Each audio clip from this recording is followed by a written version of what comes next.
Plano, Texas, 1964. A cold case solved after nearly 6 decades. Janice Lorraine Buckner was just 31 years old, a beloved beautician known for her warmth and laughter in the tight-knit Texas community. One evening, she vanished after locking up her salon, never returning home. Her car was later found parked at an abandoned gas station on the outskirts of town, keys still in the ignition, driver's door ajar.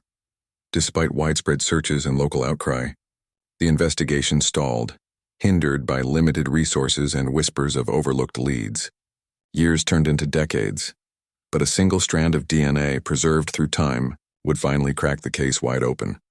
Before we begin, drop a comment with your country and the time right now.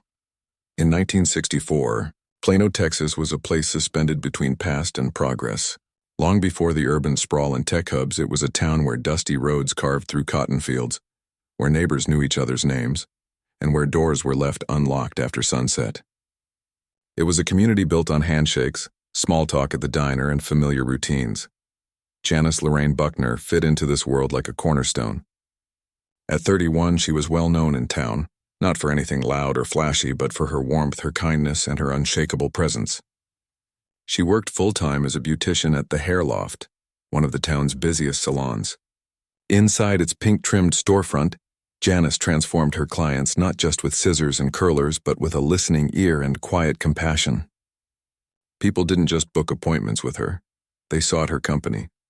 She lived modestly, sharing a small home with her younger sister Carol, just a few blocks from downtown. The two were inseparable, bound not only by blood but by shared memories and daily rituals. Most evenings, Janice could be found on the back porch, pruning her rose bushes or sipping sweet tea while flipping through beauty magazines. She loved Sinatra records, baking apple pie from scratch, and collecting postcards from places she dreamed of visiting, but never had. Janice didn't date much. There had been a fiancé once years earlier, but it had ended quietly and with little gossip. Still, she wasn't lonely. Her calendar was filled with Sunday dinners, church events, and coffee dates. Friends described her as dependable, gentle, the kind of person who always remembered your birthday and never raised her voice. She had dreams, too. Owning her own beauty parlor someday, maybe hiring girls fresh out of school and teaching them the craft she'd perfected over a decade. She'd even picked out a name, Janice's Touch. It was written on the inside of her planner, circled in ink. But dreams, like roses, are fragile things. Plano, for all its charm, was still a town of shadows. The kind where people didn't always speak about what they saw. Where secrets could take root and grow quietly. And while Janice's life seemed ordinary, peaceful even, it was being watched, observed. Someone had been paying attention to her routines, learning them, waiting. The summer of '64 slipped into fall and nothing seemed amiss. She clocked in and out of work, went to church, laughed with her sister. On the outside, everything was as it should be. But in hindsight, there were whispers of unease. A strange car parked near the salon more than once. A phone that rang and hung up when answered. Janice had mentioned feeling watched, but brushed it off with a nervous laugh. No one thought much of it. After all, who would want to hurt Janice Buckner? Then came the night she didn't come home. The woman everyone in town trusted, who never missed a shift, never left her sister waiting, disappeared without a trace, and just like that, the comforting rhythm of small-town life was broken. A slow dread crept into the air, replacing the laughter in the salon with hushed concern. The rose bushes at home would go unwatered, and the chair at the hair loft would remain empty. What could make a woman like Janice simply vanish on an ordinary weeknight? October 15th, 1964. It was a typical Thursday in Plano, Texas. Clear skies, a cool breeze, and the slow rustle of fall creeping into the air. The kind of day that passed quietly without distinction. But for Janice Lorraine Buckner, it would be the last day anyone saw her alive. She finished her shift at the hair loft around 7 p.m., later than usual. There had been a last-minute walk-in, a regular client who insisted she only trusted Janice with her hair. Janice, as always, obliged with a smile. When the appointment wrapped up, she cleaned her station, turned off the lights, and walked out into the parking lot. Her turquoise 1958 Plymouth Belvedere gleamed under the fading sun. She waved to her coworker, Dorothy, and climbed into the driver's seat. Her plan was simple. Head straight to her sister Carol's house just 10 minutes away for dinner and a catch-up over coffee. But she never made it. When Carol called the salon later that night and got no answer, she didn't panic at first. Maybe Janice had stopped for gas, or maybe she'd been caught up with a friend. But by 10 p.m., that soft concern had hardened into dread. She started calling friends. By midnight, Carol was driving the streets of Plano, retracing every path Janice might have taken. The next morning, the answer came in the worst way possible. A sheriff's deputy found Janice's Plymouth parked just off a rural road near a crumbling, long-abandoned gas station. The location made no sense. She had no reason to be there. It wasn't on the way home. It wasn't near anyone she knew. The scene was haunting. The driver's side door stood wide open. Her keys were still in the ignition, swinging gently in the morning breeze. Janice's purse sat on the passenger seat, untouched. Her wallet was there. Cash, lipstick, her driver's license, no signs of a robbery, no broken glass, no blood, no Janice. The abandoned station, boarded up for years, had been a ghost of the town's past, forgotten and left to rot. Now it was the center of a growing nightmare. Law enforcement cordoned off the area quickly, searching the surroundings. Nothing. No tire tracks, no footprints, no signs of a struggle. As far as investigators could tell, Janice had simply vanished. That same afternoon, Carol filed a missing persons report. Word spread like wildfire. Within hours, neighbors and strangers alike joined in the search. Flashlights flickered in the trees. Volunteers waded through creek beds and thickets, calling Janice's name into the silence. Local police brought in dogs, hoping to catch a scent from her car. But the trail ended before it began. In 1964, there were no surveillance cameras, no GPS, no social media check-ins. Once someone vanished, they truly vanished. Investigators were left with nothing but questions and a growing sense of helplessness. The Buckner family was devastated. Carol refused to sleep, waiting by the phone for any word, any hope. Plano's tight-knit community, used to potlucks and church socials, now gathered to exchange theories and fears. Had Janice encountered someone she knew and trusted? Had she pulled over for help and been lured into danger? Or, less likely but still whispered, had she chosen to leave everything behind? Police couldn't rule anything out. But Carol knew her sister. Janice wouldn't disappear. Not like this. Could this be a calculated abduction? Or had Janice willingly walked into the unknown? It was the morning of October 18, 1964, 3 days since Janice Buckner had vanished without a trace. The air was damp with the remnants of a light rain from the night before, and the landscape carried that distinct autumn scent of wet soil and decaying leaves.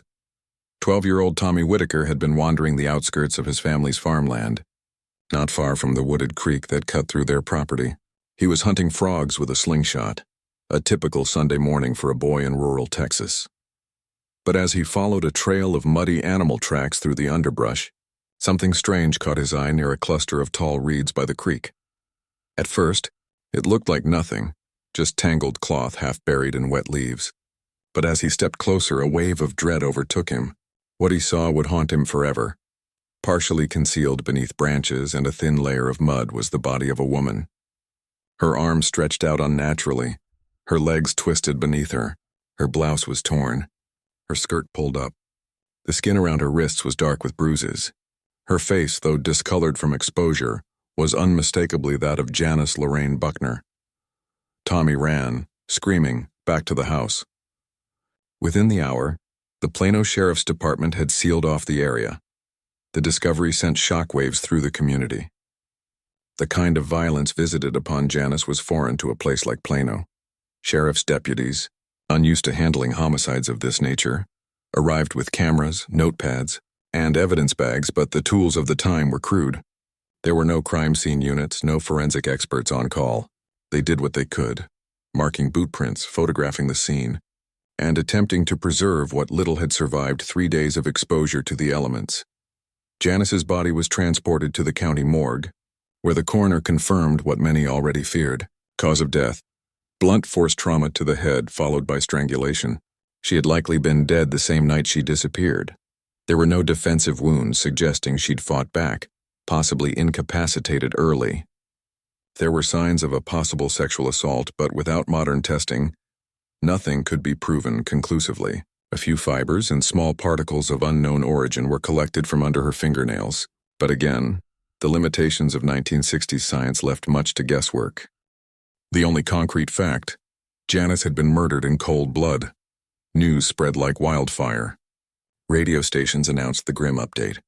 The local paper printed an emergency bulletin. By the next morning, every household in Plano knew Janice Buckner was dead. Fear took root. Parents kept their daughters close. Women who once felt safe walking home from the salon now clutched purses tighter and moved in pairs. Local churches held candlelight vigils, and shop windows displayed photos of Janice beside the words, "We will not forget." At the salon, Janice's chair remained untouched. A single white rose sat on the counter, left by a client who'd once told Janice her haircut changed the way she saw herself. But beneath the mourning, anger simmered. Who could do this to someone like Janice? She had no enemies, no scandal, no secret life. She was the last person anyone would expect to be targeted. Law enforcement faced a terrible truth. They had a body, a crime scene, and a devastated community.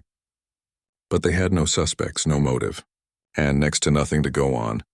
The brutality of the crime suggested rage, perhaps even planning. But by whom and why?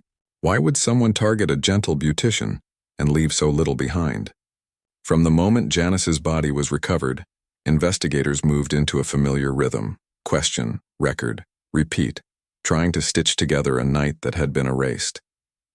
Detectives from the county and the small Plano Police Department knocked on doors, sat across kitchen tables, and took notes beneath the hum of kitchen lights. They asked the same questions over and over. Where were you the night of October 15th? Did you see Janice? When did you last speak to her? The witness list was long but ordinary. Salon clients, neighbors, church members, and co-workers. Every name was a thread to pull. Some recollections were precise. A client who remembered the sound of Janice's laugh that evening, while others were hazy, smoothed by the passage of days. Detectives tracked down ex-boyfriends, men she'd been seen with, and even the occasional local with a gruff temper. None produced a smoking gun. Rumors proliferated. In small towns, gossip acts like oxygen, easy to inhale and quick to spread. A hushed story circulated about a man Janice had turned down. Another claimed jealousy from a coworker who'd coveted her clientele. Reporters wrote of possible motives with the bravado of headlines. But the facts remained stubbornly scarce. Forensic options were thin. In 1964, investigators relied largely on fingerprints, photographs, witness statements, and the laborious task of matching alibis. Fingerprint analysts processed prints found in the car and on nearby surfaces. Nothing definitive linked a suspect to Janice's murder. Investigators sent a handful of hair samples and fibers to labs that were state-of-the-art, then but primitive by modern standards. The results were inconclusive. Authorities brought in polygraph examiners to test those they considered persons of interest. Polygraphs were treated as persuasive tools at the time, sometimes decisive in public perception, though results were not always admissible in court. A local mechanic, noted by eyewitnesses for being in the vicinity of the abandoned gas station the night Janice's Plymouth was left, attracted attention. He was detained briefly, questioned intensively, and subjected to a polygraph. The community watched as officers escorted him to and from the station, and gossip swelled. But without corroborating physical evidence, prosecutors had little to hold. Investigators chased dozens of leads, anonymous tips, suspicious sightings, and the occasional red herring. A man who had moved away years earlier was brought back for questioning. A petty criminal with a violent history was checked for connections. Each time a lead failed, the atmosphere tightened. Detectives burned through credibility and resources, doing their best while contending with limited funding and manpower. The press, initially sympathetic, grew impatient and then critical. Editorials questioned the department's competency, demanding swifter results. For Janice's family, the public scrutiny was a double-edged sword. It kept the case alive but also reopened wounds with each speculative story. Carol Buckner organized vigils and fundraising dinners to keep the search active, while friends printed flyers and plastered bulletin boards with Janice's smiling photograph. Months passed, and the investigation sank into an uneasy lull. Leads dried, files accumulated, evidence sat in labeled boxes. Officers rotated off the case as new crimes and duties required attention. Hope, raw and fierce at first, turned into quiet ritual, weekly courthouse visits, once hopeful vigils, and the small domestic graces that sustained the family. The sheriff's investigators kept the file open, but the heat had dimmed. The town learned to live with the absence, though conversations were forever shadowed by Janice's unsolved death. And yet, the hardest question remained unanswered. Had the killer truly slipped away, hidden in plain sight among neighbors and churchgoers, or had investigators simply looked in the wrong places? The winter after Janice Buckner's murder was long and quiet. After months of intense investigation, community searches and media coverage, silence settled like frost over Plano. Leads had dwindled to nothing. Hopes for a breakthrough dimmed with each passing week. By 1965, the case had become background noise in a town eager to move forward. The file labeled Buckner Janice L. still sat on a metal shelf in the sheriff's office, growing fatter with every vague tip and false lead. But no pages inside brought police closer to her killer. New crimes, new emergencies, and shifting department priorities pushed Janice's case down the list. Detectives were reassigned. The investigator who had once vowed not to rest until Janice's murderer was found took early retirement. The urgency that had once surrounded her name gave way to procedural stagnation. Still, her family refused to forget. Carol Buckner, her younger sister and closest companion, made it her mission to keep Janice's memory alive. She visited her grave every Sunday, planting fresh flowers and speaking into the wind as if her sister could still hear.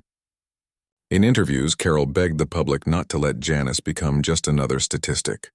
She wasn't a headline, she once said. She was my sister, my best friend. The community, however, changed with time. New families moved in, unaware of the tragedy that had once shaken the town to its core. The streets Janice once walked were paved over, her salon eventually replaced by a dry cleaner. Teenagers who hadn't been born during the murder whispered stories at slumber parties about a ghost woman by the old gas station. Her death morphed into urban legend.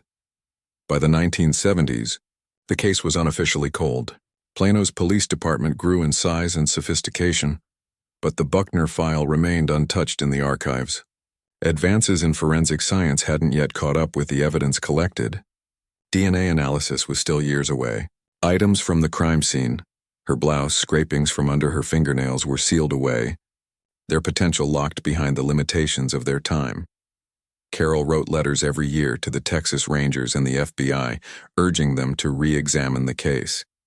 Each time she received the same gentle reply. No new developments at this time. She organized remembrance events on the anniversary of Janice's death, though fewer people came with each passing year. The pain didn't fade. It simply changed shape. It became quieter, heavier, like a weight that settled into the bones of her family, carried without complaint but never forgotten. For nearly 60 years, Janice's killer lived without consequence. Whoever had committed the brutal crime aged alongside the rest of the world, perhaps changed his name, moved away, started a family. He may have looked into the eyes of his children and never once been questioned. He may have watched news stories about the murder, knowing he had escaped. And yet justice has a way of lingering, waiting patiently in the shadows of time. Though decades passed, a question still hung in the air, unseen but ever present. Would Janice Buckner's truth be buried with her forever? Or would someone, someday, finally step forward to speak for the woman who was taken too soon? Would the truth stay buried with Janice, or would someone someday find a way to speak for her? In early 2022, nearly 58 years after Janice Buckner's murder, her name surfaced once again, this time not through a tip or a family plea, but through a dusty evidence box retrieved from deep inside the Collin County Sheriff's Office archives. A retired detective named Thomas Greer, volunteering part-time with the Cold Case Division, had taken an interest in unsolved cases from the 1960s. Greer, a stoic man with nearly 40 years of law enforcement experience, had seen how technology could unravel even the most ancient of mysteries. One morning, while flipping through case summaries, he came across the Buckner file. Something about it wouldn't let him go. The crime scene photos, the meticulous notes from the original investigator, and the location of the body, all nagged at Greer. He found inconsistencies, strange omissions, and one glaring question: had the physical evidence ever been retested using modern forensic methods? He made the request to the lab. Incredibly, one biological sample had survived, a swab taken from beneath Janice's fingernails during her autopsy. At the time, it had been cataloged and placed in cold storage, though no one expected it to remain viable. But through some stroke of archival luck and careful climate control, it had. It was now transported to a modern forensic lab equipped with the tools of a new era. Technicians handled it with extreme caution. The sample was degraded, aged by time, but still yielded traceable genetic material. DNA amplification, once a dream in the 60s, now made it possible to extract a partial but usable profile. The lab entered the profile into CODIS, the Combined DNA Index System, a national database housing genetic profiles from convicted offenders, arrestees, and forensic evidence from crime scenes across the country. And then, they waited. Weeks passed. Then months. Then came the call. There was a match, not to a transient or a nameless drifter, but to someone disturbingly familiar. The profile matched a man who had once lived in Plano in the 1960s, only a few blocks from the salon where Janice had worked. He had no record then, but had been entered into the system later in life, after a felony conviction for assault in the 1980s. That one mistake, decades after Janice's murder, had placed his DNA into the very system that would eventually expose him. His name was different now. He had legally changed it in the late 70s and relocated out of state. He had a family, a new life. From the outside, he was just another elderly man living out his twilight years in a quiet neighborhood, hundreds of miles away. Investigators began building the case carefully. They pulled property records, searched through archived school photos, and cross-referenced employment files. Everything aligned. The DNA was a match, and the man had been in the immediate vicinity of Janice in 1964. More damningly, he had no solid alibi for the night she disappeared. In fact, he'd been loosely mentioned in the original notes as a local who frequented the area near the abandoned gas station, but had never been formally questioned, as the detectives quietly put surveillance on him and reassembled the puzzle. Janice's family was notified. Carol, now in her late 70s, broke down when she heard the name. She remembered him, a quiet loner sometimes seen loitering near the salon. Someone who gave her sister an uneasy feeling, though Janice never made a fuss about it. This time, they had more than suspicion. They had science. The DNA was clear, but would it be enough to bring him to justice? On the morning of February 7, 2023, a quiet cul-de-sac in Tulsa, Oklahoma, became the unlikely setting of a decades-old reckoning. At 6:15 a.m., a team of U.S. Marshals and cold case investigators surrounded a modest single-story house with a sloped roof and trimmed hedges. Birds chirped in the still morning air. A neighbor was out walking his dog. No one expected what came next. The door opened slowly before they even knocked. Standing before them was an elderly man, stooped, wearing slippers and a faded flannel robe. His name was George Alvin Remley, age 84, a soft-spoken retiree who had lived in the neighborhood for over 30 years. He volunteered at his church, waved politely to neighbors, and was known for feeding stray cats. The agents asked him to confirm his identity. He did. Then came the words he likely thought he'd never hear again.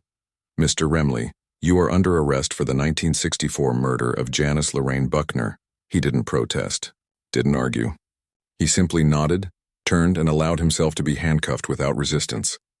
The frailty in his posture belied the horror of his alleged past. The arrest was recorded in official reports as uneventful. But for the investigators who had worked on the case or inherited it from those who had, the moment was electric. A lifetime of silence had just been broken. Justice had finally knocked. The news broke by midday. Arrest made in 1964 cold case screamed headlines across Texas. Plano residents old enough to remember the murder reacted with a mix of shock, disbelief, and finally relief. For years, Janice Buckner's case had been whispered about like a ghost story. Now it was back on the front page. Some longtime residents claimed they had suspected Remley decades earlier. Others had never even heard his name. He'd blended into the fabric of the town back then, just another quiet man who kept to himself. He was never officially listed as a suspect, but old investigative notes confirmed he had worked at a warehouse just 2 miles from the abandoned gas station where Janice's car had been found. A deeper dive into Remley's past revealed chilling details that had gone unnoticed or unspoken for decades. In the late 1960s, just a few years after Janice's murder, he'd been quietly questioned in another assault case in a neighboring county.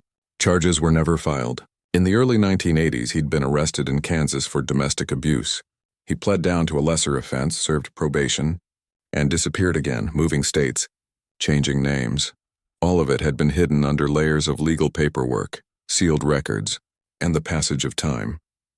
But DNA had remembered. The match between the sample found under Janice's fingernails and Remley's genetic profile was conclusive. Investigators now had physical evidence linking him directly to the victim, a strand of truth preserved through nearly 6 decades. Remley was extradited to Collin County under tight security. Reporters captured grainy footage of him shuffling into the courthouse, chained at the ankles, his expression unreadable. Carol Buckner stood outside holding a framed photo of her sister, surrounded by aging friends and supporters. When asked what she felt, she answered with a trembling voice, "Peace, but not yet closure." The arrest was monumental, not just for the Buckner family, but for cold case divisions across the country. It was a reminder that no matter how long justice takes, it remains a possibility. Still, one question loomed large as the courtroom doors prepared to open. Would the justice system finally deliver closure after all these years? In November 2023, after nearly 60 years of waiting, the state of Texas versus George Alvin Remley began in a packed Collin County courtroom. Cameras lined the sidewalk. Satellite vans crowded the courthouse parking lot. Reporters filed stories by the hour, each headline echoing a sense of long-delayed justice. But inside the courtroom, the atmosphere was reverent, heavy with memory, hope, and pain. Despite his age and frailty, Remley was deemed fit to stand trial. He appeared in a gray suit that hung loose on his thin frame, seated beside a team of defense attorneys who argued he had become a man of peace in his final years. But the prosecution made clear from the outset, age does not erase evil. Time does not erase guilt. In the front row, Janice's sister Carol sat clutching a framed photo of Janice taken a month before her death. She was surrounded by nieces and nephews, many of whom had only known Janice through family stories. The courtroom became a time capsule, holding together the past and present with trembling hands. Over the course of 3 emotionally charged weeks, prosecutors methodically presented the evidence. The linchpin was the DNA sample collected from beneath Janice's fingernails, a sample that, by sheer fortune and archival discipline, had been preserved since 1964. A forensic expert testified that the match to Remley was conclusive and could not be the result of contamination or error. They also revealed chilling patterns from Remley's past. A police report from 1969 involving a young woman he'd allegedly followed home, a sealed conviction from 1981 for assault in Kansas. Though the incidents weren't tied to Janice's case directly, they painted a portrait of a man capable of violence and skilled in hiding it. The defense countered by attacking the reliability of the memory. They argued that 6 decades had clouded the recollections of witnesses, that records had been lost, that evidence could have been mishandled. They claimed the DNA was circumstantial, and that nothing conclusively proved Remley had killed Janice. He had no confession. No eyewitnesses placed him at the scene. But jurors watched as one by one, members of Janice's old community, now older, some frail themselves, took the stand. One woman testified that Janice once expressed unease about a quiet man who loitered near the salon. Another recalled seeing Remley near the old gas station more than once in the weeks leading up to the murder. The stories may have aged, but their emotion had not. Closing arguments were passionate and final. The prosecution called the case a test of our belief that justice never expires. The defense asked the jury not to confuse grief with guilt. On the 19th day of trial, the jury deliberated for just under 7 hours. Guilty. The word echoed through the courtroom like thunder. Carol Buckner wept silently, her hand over her mouth. Around her, family members held on to one another. Even the judge, a stern woman with decades on the bench, paused before reading the sentence. Remley was sentenced to life in prison, a symbolic ruling given his age. But to the Buckner family and to those who remembered Janice, it was more than enough. It was acknowledgement. It was validation. It was justice. Outside, reporters asked Carol how it felt. "It won't bring her back," she said, "but it means her story mattered." Yet as the crowds dispersed and the court recessed, a deeper discussion had already begun. How had so much been missed? Why hadn't early red flags been followed? How many other cold cases still sat forgotten in boxes, waiting for their own miracle of timing, science, or persistence? What legacy did Janice's case leave for Plano and for cold cases across the country? Nearly 60 years after her life was taken, Janice Lorraine Buckner is no longer remembered solely as a victim of a horrific crime. In the town of Plano and far beyond its borders, her name has become a symbol of persistence, a beacon for cold case justice, and a reminder that time does not diminish the value of a life lost. Following the trial and conviction of George Remley, the Plano Police Department initiated a full internal review of its cold case protocols. What they found were decades of archived evidence, some of it preserved with care, some of it nearly forgotten. Inspired by the reawakening of Janice's case, the department partnered with forensic specialists to digitize and reassess dozens of old files. They created a dedicated cold case task force, small but determined. For the first time, DNA samples from the 1960s and 70s were given new life under modern scrutiny.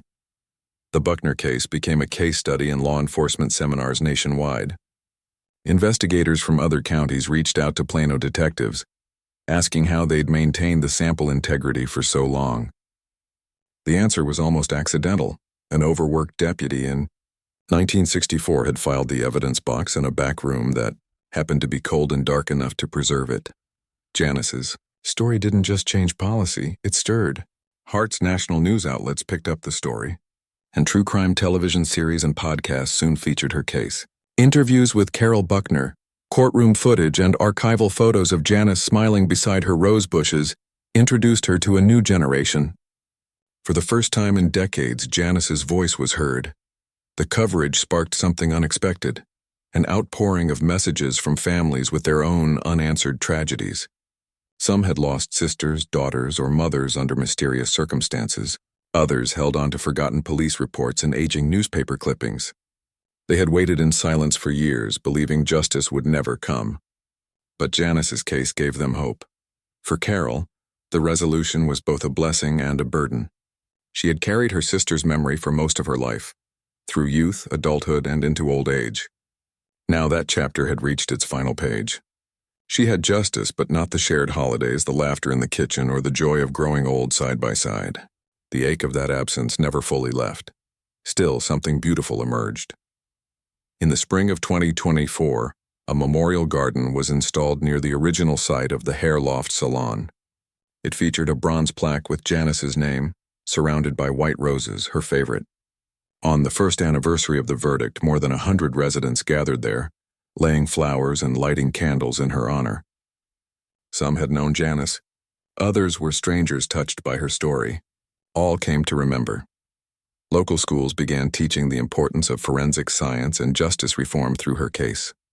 Criminal justice students at nearby universities studied the timeline, from failure to follow-up to the eventual triumph of persistence and science. Janice had become a lesson, a legacy, and a symbol of a system trying to do better.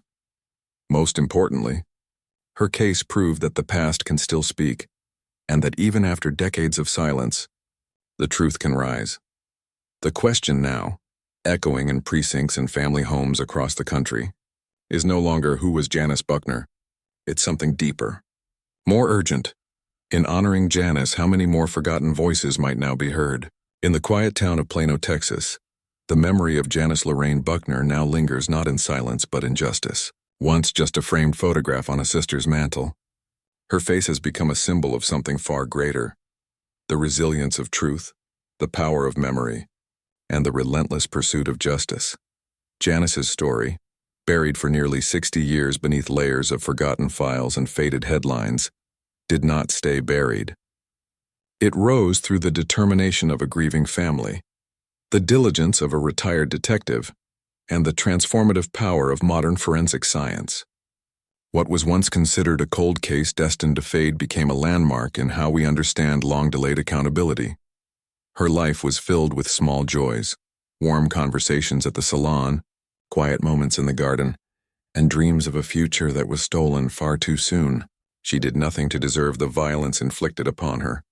But in the aftermath, her name helped change how an entire town preserves its past and protects its future. Janice's case serves as a sobering reminder. Time does not erase guilt. Every piece of evidence, no matter how old, holds the potential to speak. For other families still waiting, her story offers a glimmer of hope. She was not forgotten. She was never just a statistic. And now, thanks to justice served, she will never be silenced again. If you believe cold cases deserve answers, no matter how much time has passed, share this story. Speak her name. Let Janice's legacy live on.